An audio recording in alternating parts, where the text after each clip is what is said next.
All right, hello on this 23rd day of July 2020. Today I'm going to read a short story by Matthias Connor. I'm doing this as part of and inspired by Oliver Payne's walkie-talky idea. Oliver describes it as a new form of experimental filmmaking which involves bopping about town and chatting breeze into your phone. He made the first of these site-specific visual essays a little over a year ago and called it Wandering About Falling Down. You can watch that walkie-talky on Oliver's website at safecrackers.com and on his Instagram account at safecrackers. Hopefully the walkie-talky I'll be making today won't just be the second walkie-talky, but the second of more to come from anyone else who wants to make one and interpret this simple brief in their own way.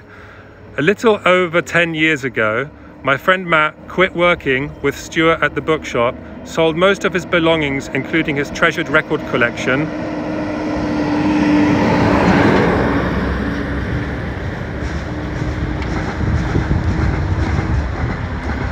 and left London for Los Angeles.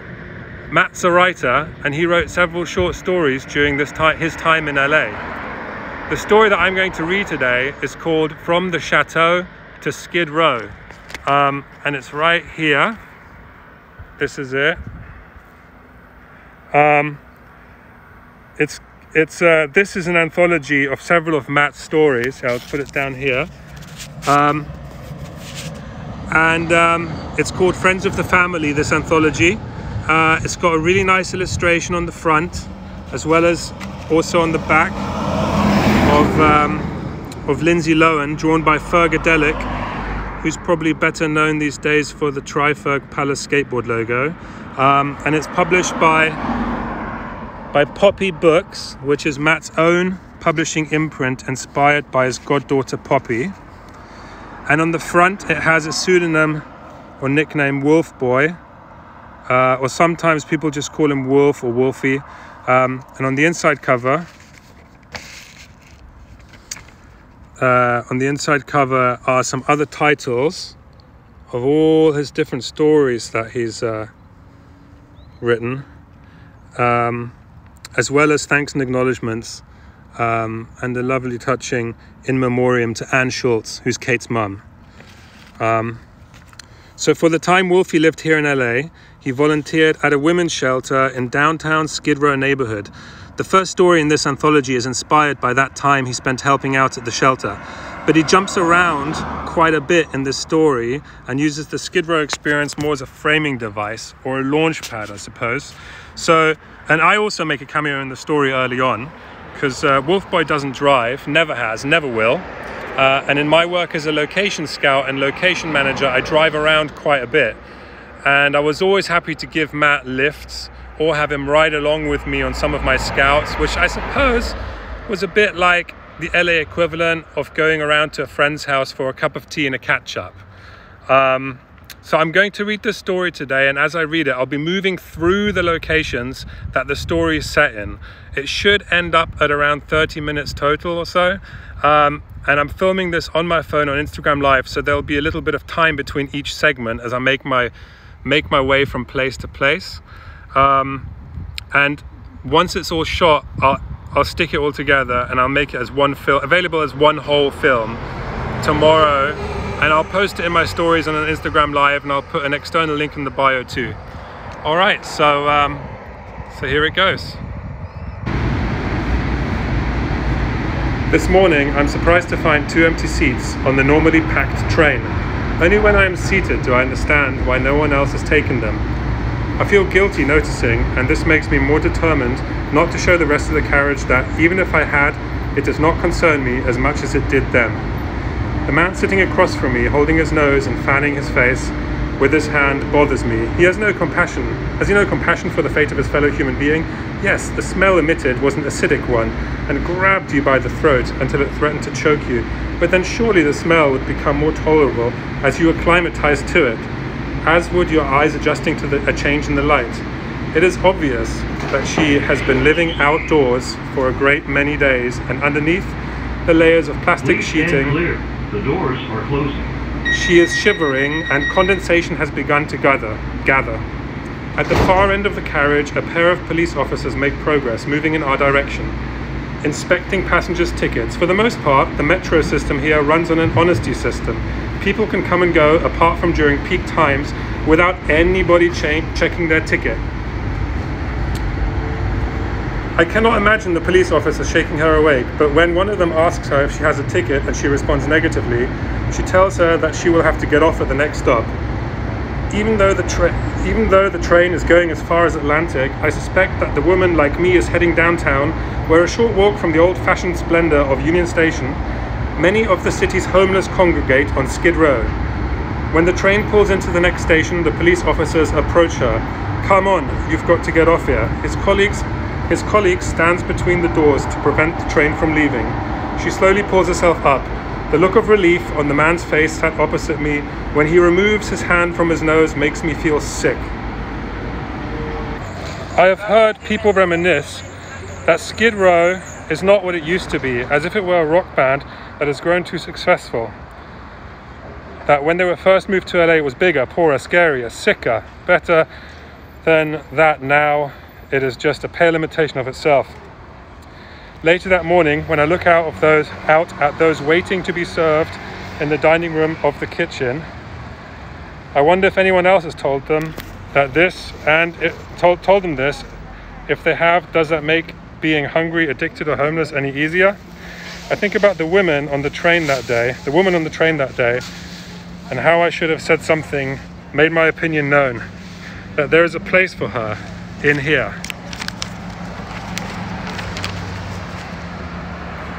At Union Station, I use the bathroom, but when I enter, there is a queue to use the urinals. "After you," says a young man in front of me.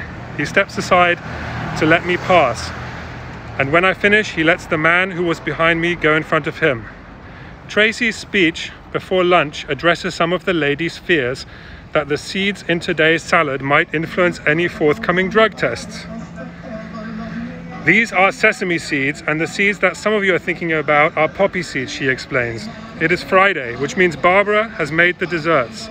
The cheer which greets Barbara when Tracy encourages the room to make their appreciation known to her is always an enthusiastic one. Today she's brought marble sponge, a walnut placed atop each portion. Florian is waiting in his car when I leave the center after cleaning up. We drive through Skid Row, past flop houses, pawn shops, fading advertisements, drug deals, liquor stores, missions, beggars, preachers, and lines of people trying to stay out of the afternoon sun. We pass Pershing Square. A woman I recognize is struggling with a suitcase on the sidewalk. A man who appears to be with her is sprawled comatose on his back. 2 police officers are standing over him. She is trying to reason whilst trying to get away. Further along, a large man is cleaning his sneakers with a toothbrush whilst his girlfriend films him on her phone. Turning onto the freeway, Florian asks me, have I seen her? The story has been on the radio all morning. That after being found guilty of shoplifting, Lindsay Lohan has been sentenced to 360 hours community service at an unnamed women's centre on Skid Row. Well, that must be where you work, right? Florian says. I agree. It sounds like the same place, since it's the only women's centre on Skid Row. No one had mentioned she was coming, but then, as Florian points out, the sentence has only just been passed this morning, so I would not have known anyway. Florian has already explained that we will be looking for a beach. The client has briefed Florian that they are looking for a beach with texture, beautiful but in a natural, understated manner, as if he or she is dressed up only in the sense that he or she looks like they are not.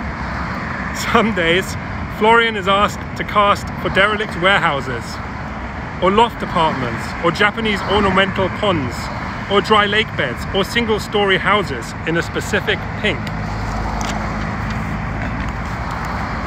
I ask him who the client is.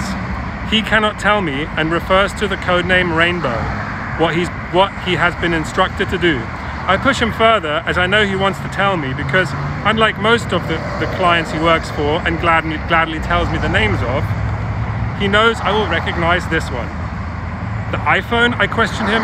No, but even if it was, I couldn't tell you. 10 minutes later, he tells me, and we are able to resume our day without any further secrets coming between us. We turn off the freeway.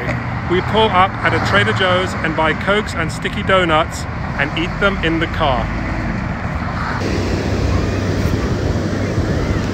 Before I set foot on Zuma Beach, I had heard the sound of the same ocean and seen the sun setting over it night after night, reading books by and about people who once stood here listening to the music also born here.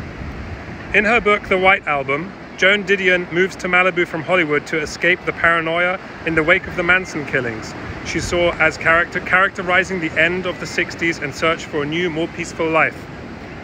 I do not know what I had been expecting. I had sold every single possession of mine to come here. These consisted mostly of books, records, and clothes. Whilst these items had spoken to me, even the t-shirts, as a young man of hope, ideas, character, and fearless creation, traveling through time across the cosmos, the more records and books I seemed to accumulate, the more the feelings they had once provoked in me had begun to dry up. From where I stood on the beach, staring out at the sea, it seemed like a futile bid.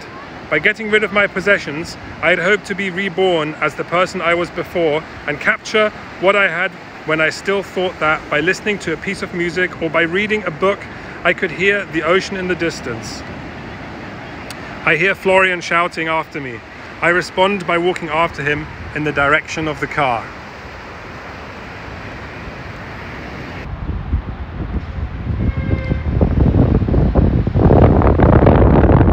Rattles and the door opens. He looks me up and down, squinting in the sun. His fly is open. I say to him, "John, you've got your cock out." He mutters something about having just got out of the shower and looks irritated by my arrival. Even though it was his suggestion that I visit him, and at this time too. "I suppose you'd better come in," he says, after I have locked up my bike, his English accent still intact after 20 years living here. The inside of his apartment is crammed with paperbacks and records. He has already told me that he has originals by authors such as Charles Willeford, Jim Thompson, David Goodis, collectible paperbacks characterized by their garish covers designed to arouse potential readers. These and hundreds of others share space with a record collection dominated by blues, country, and soul influences that stretch around the room. John asks me what I want to listen to, and I reply, "You choose." I cannot remember what we listened to. He shows me his copy of Barbara Payton's ghost-written memoir, I Am Not Ashamed, which I asked to see after he had told me about her story whilst we were seated at the bar in King Eddie's.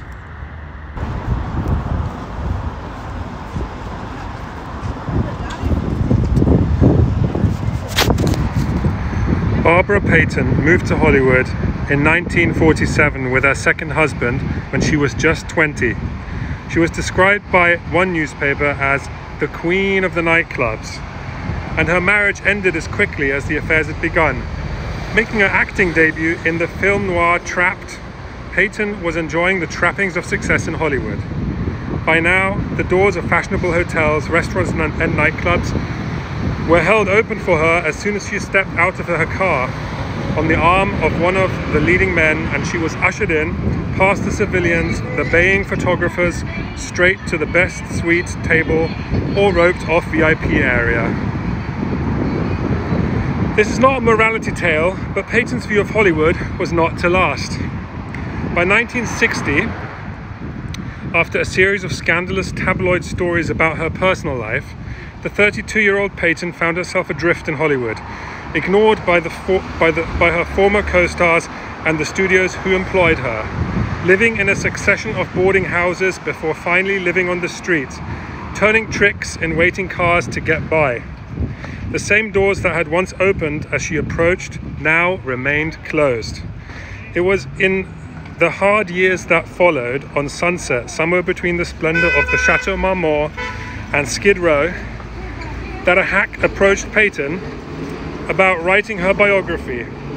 By now desperate, Peyton agreed, but afraid that her creditors would claim any money she negotiated to be paid in red wine. John grew up in rural Kent before leaving for Los Angeles via a short-lived affair with New York City. He has not been back to England since. We drink milky tea, eat digestive biscuits, and listen to blues records. John is pale, as if he had never left the house, let alone England. As pale as I imagine him being as an awkward public school boy growing up in the English countryside. Before he learned to drive, he rode his bicycle everywhere. Back then, it wasn't like now. No one rode bikes in LA then. You were a complete freak. That was in quotations. One night, he drives me to his favorite Skid Row bar, the King Eddie Saloon. And after having one pint, he watches me drink whilst we pontificate. Across from us, a girl in prescription-style reading glasses is reading Proust whilst drinking a bud. I confess when we leave that I'm in love with her, but later we'll conclude that it was all just an ironical gesture on both our parts. After being kicked out of school, John was sent to a school for difficult children in London. The 15-year-old John spent most of his days just walking the streets, and it was during this period that he first read The Family by Ed Sanders, the result of a growing interest in West Coast music and criminology. Playing truant from school, he would ride around and around on the Circle Line, unable to put it down. In the evening, he returned to the family home in quaint Kentish village, where he would read it by the electric fire in the sitting room whilst listening to Forever Changes by Love. Even before he knew what Susan Atkins looked like, he was besotted with her, but after gazing upon the grainy full-page shot of her in Helter Skelter, he became hopelessly infatuated. He would stare at that photograph for minutes on end, completely losing himself in it. In the smaller mugshot underneath it, she looked gore-crazed and psychotic, but not enough to dampen his ardor. What drew him most to the Manson story was the tragic predicament of the girls. They seemed like victims themselves, and they hadn't been much older than he was when they fell under Charlie's spell. Sadie seemed the most beautiful and tragic of them all. He wrote to her, care of the Frontera Women's Institute.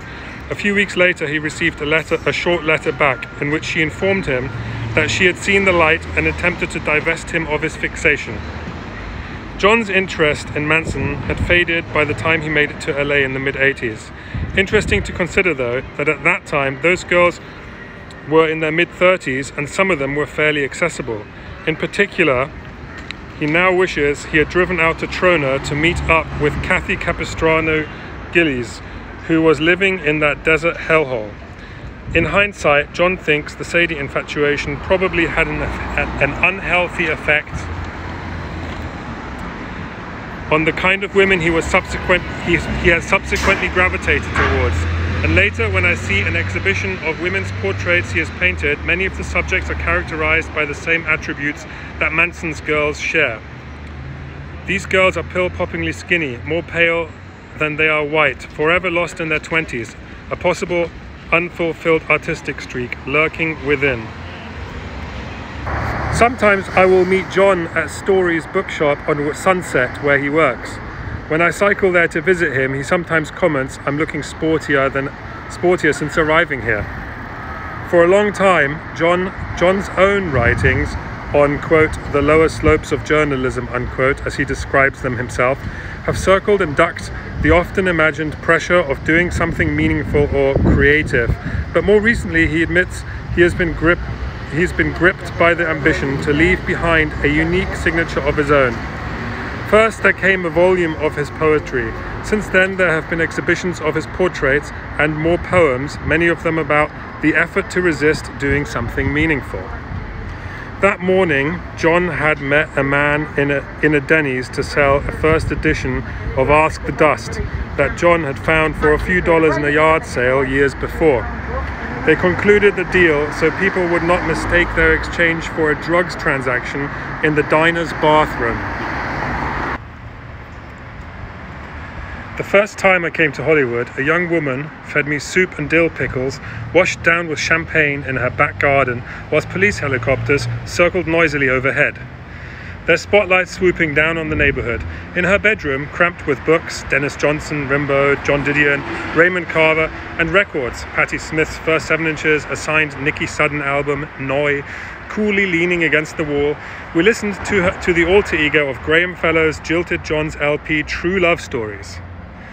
There came a moment when, sat on her bed, listening to Jilted John, drinking cheap champagne, I felt that I didn't have to go back home to the bookshop to be that guy who was in London.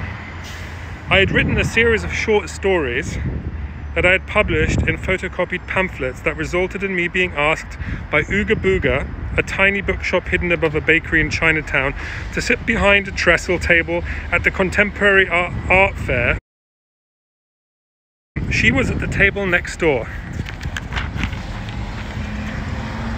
selling records, mostly old blues, gospel and punk, ones that she would play for potential customers on a portable gramophone player. Throughout the next 3 days, we would mind each other's table when one of us wanted to go outside for a smoke. Sometimes someone else would stop by and they would look after both tables so we could smoke together. It didn't matter that when I saw her later, a coolness had come between us, causing me to stutter nervously and say the wrong things. The fact that it did happen and never had or seemed to whilst I lived in England working in the bookshop there made me aware that these and other extraordinary things do happen, and if it was going to happen again, it might as well be in Los Angeles, a city built on dreaming. True Love Stories tells the story of Jilted John's emotional awakening from prepubescent to young adult, first going steady with Sharon Smedley, before later glimpsing her kissing Colin Cooper. On the dole after leaving school, John asks the newsagent if he can have his old paper round back. There is no job, but it is here on side 2 that he sees Karen, who's working behind the counter. After much hanging about, pretending to look at magazines, she asks him if he wants to buy anything, to which he replies that he is happy looking, causing her to blush before asking her, "What are you doing tonight?" Three songs later, she informs him that she has run away to London. She explains, "I'm not sure where I'm going, but I think I will get a job as a chambermaid." By the next song, John can be heard hitchhiking south to follow her. In the album's final song, he spends 2 days looking for her before finally giving up and wishing her goodbye. Later, when I returned to England, I bought the album, but even though I'd bought an original copy complete with the Snakes and Ladders insert chartings, John's story, no matter how many times I played it, it did not sound the same as when I first heard it. I truly believed working in a bookshop was holding me back. 2 years earlier, Workman had commenced work on the Shard, which was to be Europe's tallest building. Walking to and from lunch, I would examine the artist's impressions of what it would look like. Its completion still seemed such a long way off. For now, the bookshop was taller than it, and I'd like to imagine the future and where I might be by the time of its completion. I envisioned a wholly different situation to the one I was in. It was not long before it began to first grow and then soar towards the heavens, yet I was still walking past it every day.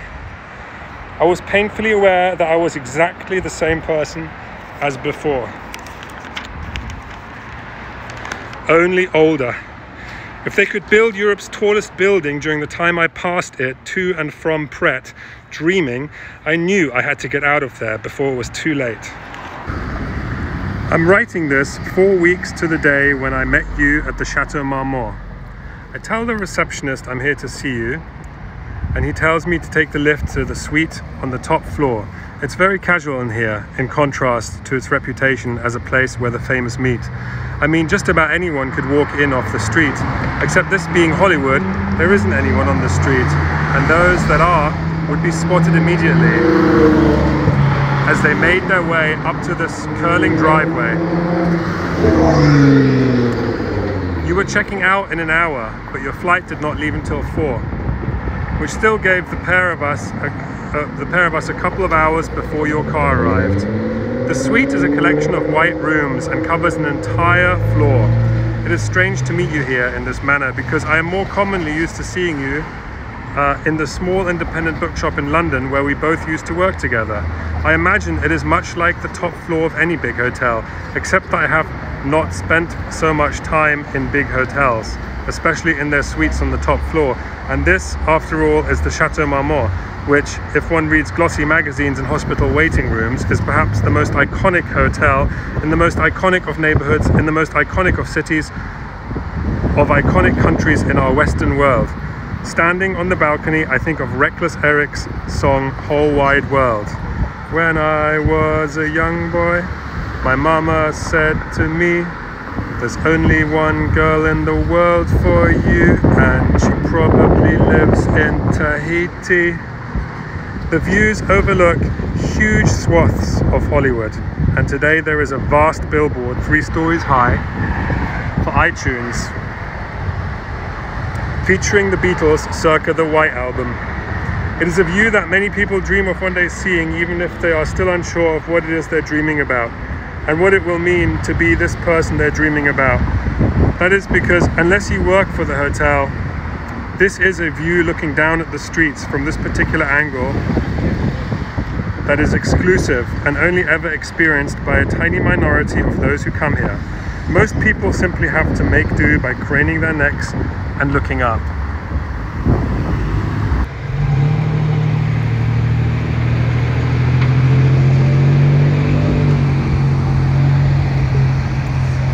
We smoke pot as neither of us foresee another opportunity to meet here, and admitting to myself that it would be strange not to, even though in England I only smoke pot after dark, when I can see my bed before deciding to walk to the nearest branch of In-N-Out Burger. I know there is an outlet by Highland, next to Hollywood High, which we both knew from watching countless skateboarding videos. The 2 sets of stairs, immortalized by what skaters are able to do down them. A clearly visible sign when walking past warns that skateboarding is prohibited and that trespassers will be prosecuted. You are still wearing the same borrowed suit from 2 nights before, and I'm wearing the uniform of someone who, if it's only subconsciously, desires strangers to judge him as possibly a writer or an academic, or at the very least, someone more intelligent than he actually is. Later I will ditch this outfit in a bid to be this exact person. Even when it is the Oscars or Grammy night, there are few pedestrians to be seen simply walking along the street here. In fact, whilst there are people to be seen leaving and entering cars, coming and going from the different business addresses that line our route, we appear to be the only people actively walking for the sake of simply walking. It's a strange sensation, and one not lost on the receptionist at the Chateau when we said we were going for a walk, and he asked if we wanted a car. We stop automatically when the lights turn red, even though there are no cars approaching either way. It's funny how quickly we've become accustomed to their ways, even though neither of us is particularly law-abiding. It simply seems easier to cross when the light says cross, rather than deciding for ourselves when it is safe. Passing cars slow down to inspect the strange sight of 2 strangers walking along Sunset Boulevard. Some of them threaten to stop, pointing at the sight of us as they do, maybe to ask if we have broken down or need help before thinking better of it. But by now I'm hungry and my stomach churns loudly, but as far as I can see up the road, there is still no sign of In-N-Out Burger. A car pulls over and a woman winds down her window to talk to us as we are waiting for the lights to change. "Excuse me," she begins, or something to that effect. She's very polite. "I am casting for a feature film, and I really like the way the pair of you look. Do you mind if I take your photograph and inquire about your specifics?" In days gone by, when vanity pursued me more closely, I had moments when I dreamt that I could be saved from the mundane nature of my existence by someone approaching me in this manner, on the street and clicking their fingers, but it never happened. And now that this opportunity has presented itself,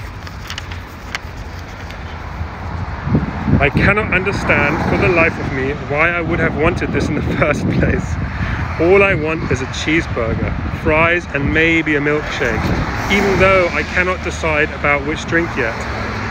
We say we will think about it, and she accepts this before we walk a little and then turn back as if we might change our minds.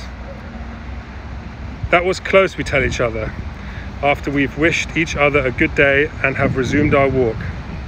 Finally, we are awarded by the appearance, like an oasis on the horizon, of In-N-Out Burger.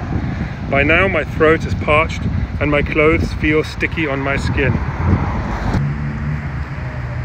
The crowded car park is testimony to the other people also here, but now that we are inside, the queue does not seem to move. I know what you're thinking. I know that you're thinking of quitting, because I am also. We stare at the menus over our heads, to those in front of us and the friendly faces of those working behind the counter. There are other things on the menu that are famously not printed on the menu. I know this, and so do you, because we've both been here before with people who order these items, but we cannot remember the special code names people use to ask for them.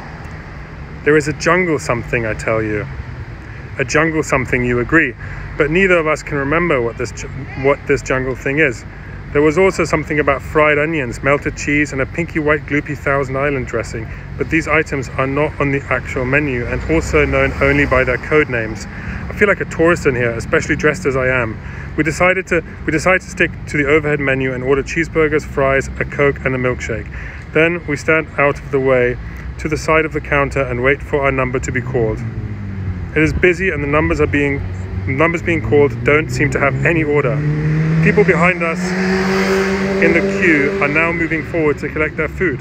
I wonder if we've missed our numbers and think about inquiring. Our numbers are called and we guzzle our food in silence. Outside, glad to be out of there, away from all those people, we confess to each other that was exactly what we needed. We are chattier now and set off down Highland, away from Sunset towards Santa Monica Boulevard. We enter a gallery and there is an exhibition of Andy Warhol's studies of Barbie. It is as if the exhibition had been curated for our benefit, taking into account every detail of our journey so far.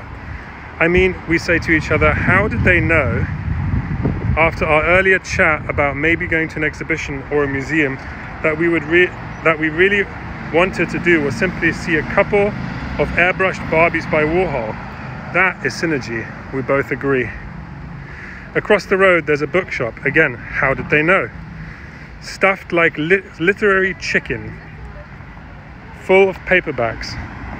The towers of books are so precarious that they seem dangerous as we navigate the aisles. Reading their spines, we carry on walking, staring at shop signs, comparing the experience to being swallowed whole by an Ed Ruscha catalogue. Oliver once pointed out that because so much of Los Angeles is designed to be seen from the car, when on foot it takes on another dimension that many of its inhabitants, always in their cars, do not experience. Every shop sign, diner, fire hydrant, billboard, neon light, crumbling sidewalk, or shop front could be an exhibit in its own right, and we stop and stare at them all, as if we paid our admission and now want our money's worth. But this is an exhibition that will not end, and my aching feet and swollen ankles, after only a month of being here, are proof of this. You could walk and walk before collapsing and crawling on your hands and knees and still not reach the other side. We arrive at the Chateau and sit in the garden by the pool, feeling the clouds part in our heads. As we wait for your car to arrive, we order beers. Did you see who that was? You ask me. I turn around and watch Tony Hawk, the world-famous skateboarder, be shown a table. After you have got your car back to the airport, I catch the bus to the metro station. I take the elevator down when I see a familiar face looking back at me. Hey, it says, you're the guy from the bathroom earlier. I nod at the figure in recognition, but do not smile or stop to look backwards as I carry on walking.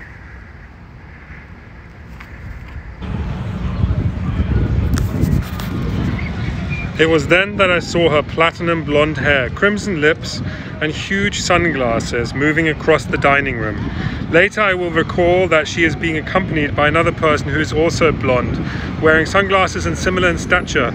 I do not know where they are going, if they are just arriving or leaving for good, but as I make for the exit, I find myself falling in line behind them, not thinking any further than I must go outside so I can use my phone. The glass door is still closing as I reach it and push. Outside, photographers are clambering over each other, shouting her name. Those around the center's perimeter fence circumnavigate its circumference to achieve the best angle to capture her image. As she walks the short distance through the car park before entering her car, one leg after another, the intensity of the cameras by now reaching their pinnacle. It's a moment that lasts a split second, because then the car is reversing before being put into gear, lurching forward, and there she is. A woman with huge sunglasses, platinum blonde hair, crimson lips, head ever so slightly bowed in the passenger seat.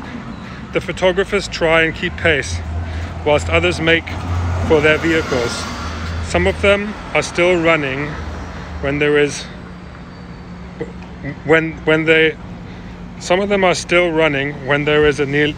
nearly a block between them. Kind of messed that up at the end there.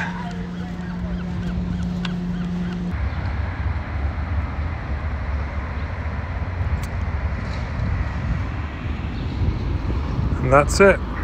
That's the end of the story.